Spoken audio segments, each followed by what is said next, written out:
All my ladies, she go. Oh, she did it. Oh, she like it. Oh, she did it. Yama, yama, money. Ó yá jẹ́ ń ja ẹ̀tàn Suleiman Amala o. Ladies, mo mọ̀ pé moment tẹ́yìn fáǹsì mi ti ń retí ẹ fẹ́ gbọ́rú orin tí Sule Alao Malaika tó kọ níbi wedding Pella àti Jaffis. Mo ti mú dé wá fún yín.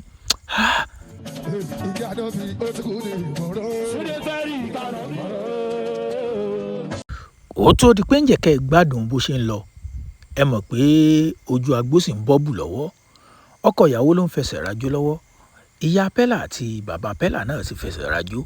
Ṣùgbọ́n àwọn nǹkan kan wà tí mo fẹ́ gist yín lórí ìgbéyàwó Pella àti Jaffis. Ẹ máa bá ń tẹ congratulations Pella and Jaffis. Congratulations Pella and Jaffis. Ẹ̀yin mọ̀ pé ẹni tó bá bóníire yọ̀ ó di dandan kí ire tiẹ̀ náà ó tẹ̀ lọ́wọ́. Ẹ jẹ́ n kọ́kọ́ gbé yín débẹ̀. Ẹ wo ìgbà tí wọ́n ní kí Jaffis ọmọ sọ Yorùbá àpàpàǹdodo tí wọ́n ní kó máa pe Pella ní ọ̀ní mi, dàlí mi, olówó orí mi, ìwọ lẹni bí ọkàn mi, ìwọ ni ìdùnnú mi, ìwọ. Ẹ gbọ́ ìkan lára àwọn Yorùbá tó sọ bó ṣe kọ lẹ́nu. Mo ń bọ̀, ẹ má lọ fi kan. Ẹ subscribe sí YouTube channel wa. Olówó orí mi. Ó ní olówó orí mi. Àwọn Yorùbá lẹ́ni tó bá fún gbìrà lọ́tí mu ó fẹ́ kó ṣe ìbò àpàǹdodo ni. Ìwọ tó fọmọ ilẹ̀ Yorùbá ó ti mọ̀ pé o gbọ́dọ̀ mọ àwọn oríkì kan bí olówó orí mi, ọkọ mi, ẹni bí ọkàn mi, dàlí mi. Ẹ wo ibẹ̀ nǹkan lọ. Ǹjẹ́ lẹ́jẹ̀ mọ àwọn nǹkan tó tún ṣẹlẹ̀ lónìí? Ìkan lára àwọn gbajúgbajà tó jẹ́ wípé olówó ńlá ni nílùú Àbújá, èyí ò sáso. Ẹ mọ̀ tó ṣe fún Pella ni. Pella lóòótọ́ ògo ni. A jẹ́ wípé ògo Pella tí ẹ ń pè ògo ni. Ọ̀sáso fún un ní ilé tó wọ̀ tí 400 million naira. Ẹ̀yin náà ti rí i pé olówó ń sọ̀rí olówó, olòṣì ń sọ̀rí olòṣì. Mo ń bọ̀ ẹ gbọ́ lẹ́nu Ọ̀sáso gangan bó ṣe sọ pé òun fún un nílé. From Pella, on behalf of my children, I am presenting a brand new house for you, worth 400 million, in Lifetime Africa. Congratulations, Pella. God bless you, sir. Oríṣiríṣi nǹkan ló ṣẹlẹ̀ tó jẹ́ àgbà àyànú tó sì jẹ́ nǹkan àdùnnú tó sì jẹ́ nǹkan àwúrí tó ṣẹlẹ̀ níbi ìgbéyàwó Pella àti Jaffis tó sì tún jẹ́ àríkọ́ṣe fún àwọn ọmọ kókòkó tí wọ́n ń bọ̀ lẹ́yìn. Mo sọ mo ní ẹ máa bá ń tẹ congratulations sábàlá àríwísí, congratulations sábàlá àríwísí. Ẹ jẹ́ n tún gbé mọ̀lá wọlé kẹ́ ẹ tún gbádùn ẹ̀ díẹ̀. Mo ń bọ̀ ná, ẹ má lọ ibì kankan.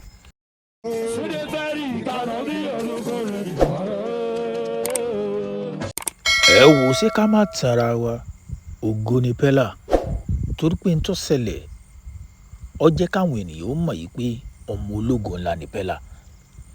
Ẹ̀yin náà ẹ wo àtìgbà tí Pella tó ti di gbajúgbajà níkànnì TikTok débi pé Ọlọ́run wá kàyọ̀ ó wá jẹ́ number 1 láfíríkà tó ní fọ́lọ́wà jù èyàn níkànnì TikTok. Ó tún wá jẹ́ number 1 nínú àwọn tó tún pawó jù níkànnì TikTok.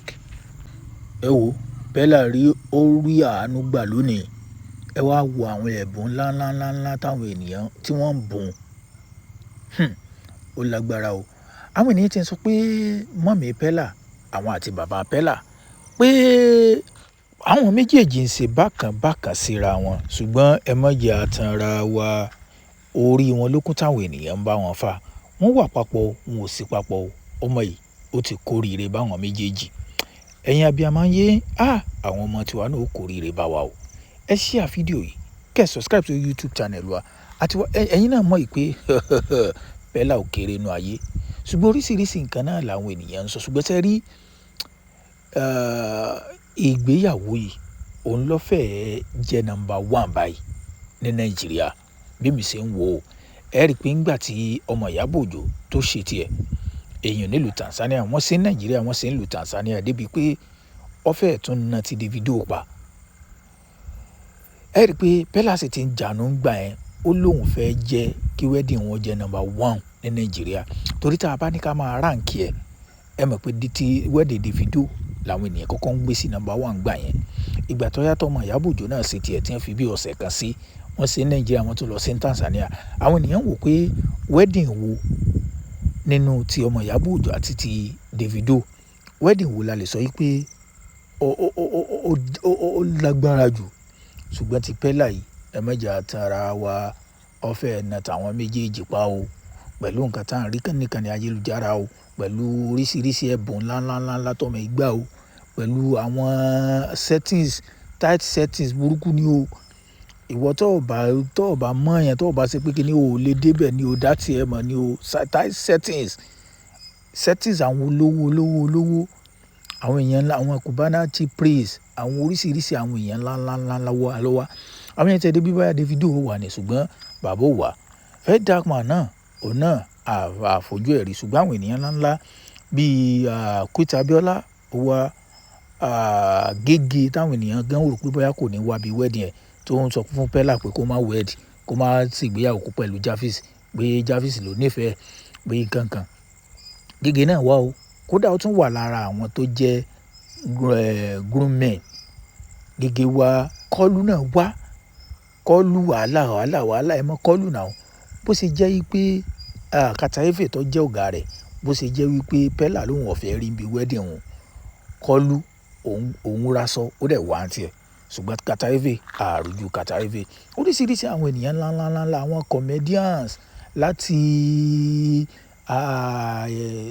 north láti south àwọn tiktokers oríṣiríṣi àwọn Nollywood actress Ìyábọ̀ Òjó gbogbo wọn báyẹn gbogbo wọn ni àwọn kódà ọmọ Ìyábọ̀ Òjó òǹgàn náà ó wà oríṣiríṣi àwọn ènìyàn wò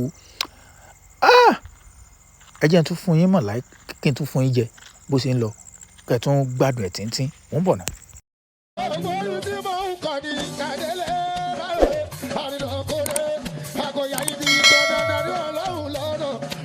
ẹ̀yin fáǹsì mi ẹ máa tẹ congratulation kẹ́ ẹ máa share fídíò yìí káwọn ènìyàn máa bá wọn jó kó máa bá wọn yọ̀ ẹ sì máa jẹ́ lè lọ náà bó bá tún ṣe ń lọ níkànnì Javis àti Pella èèyàn bó ṣe ń lọ ní 2026 August 1st ní wedding náà ṣẹlẹ̀ bó bá tún ṣe ń lọ yín tún máa mú wá fún yín ẹ ti mọ̀ pé moment tá a tún retí ó ní after party kí ló kàn ìgbádùn ló kù ká máa jẹ yín tó bá tún ṣẹlẹ̀ after party àmọ́ mú wá fún ẹ̀yin náà mọ̀ pé tí olórin Fuji wa nù èèyàn Sule Alao Malaika tó bá ti kúrò lórí stage tán ó tún kó after party káwa máa rí àwọn olórin takasufe àwọn bíi Sinoliski oríṣiríṣi àwọn olórin takasufe tó wá tí àwọn náà tí wọ́n bọ̀ sórí stage tí wọ́n perform ẹ mẹ́jọ tán ara wa o dilẹ̀ mọ́ ni o kẹlẹ́lẹ́ ni o everybody wà pàǹbí báyìí ni o sí wàhálà kankan ẹ subscribe kẹ́ share fídíò bá tún ṣe ń lọ àjẹkẹ́ a máa gbọ́ lórí Javis àti Pella bó ṣe ń lọ níkànnì ayélujára.